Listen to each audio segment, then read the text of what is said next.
In this guide, I'm going to show you how you can add your own song to an Instagram story. But before you do get into this guide, make sure to like the video and subscribe to the channel with all notifications on. It really does help us out and lets us know that you want more content like this. We'd greatly appreciate it if at any point throughout this guide you did have any questions, just ask them down in the comment section below and we could help you out further. I'm going to be doing my best to reply to every single comment down there. But begin by actually opening up Instagram and tapping on your story itself.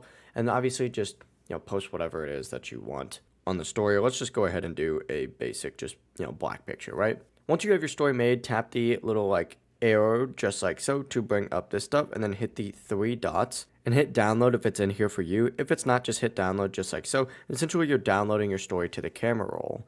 Now from here, you actually need to exit out of Instagram and open up really any editing app. For example, you could go ahead and search specifically for CapCut, for example. Open that up and you need to go ahead and do new video.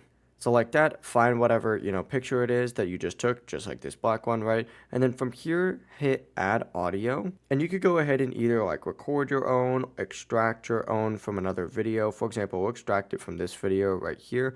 And then whenever you're done, simply go ahead and hit export. Go back to your Instagram story, but this time what you're going to want to do is find inside of your camera roll that new video technically that you just downloaded. Go ahead and select it and then post it, and it's going to have your own audio in it. It really is as simple as that. If you guys had any questions, just ask them down in the comment section below and we can help you out further. I'm going to be doing my best to reply to every single comment down there. Before you do leave this guide though, make sure to like the video and subscribe to the channel with all notifications on. It really does help us out. Let us know that you want more content like this. We'd greatly appreciate it. Have a great rest of your day though. Peace.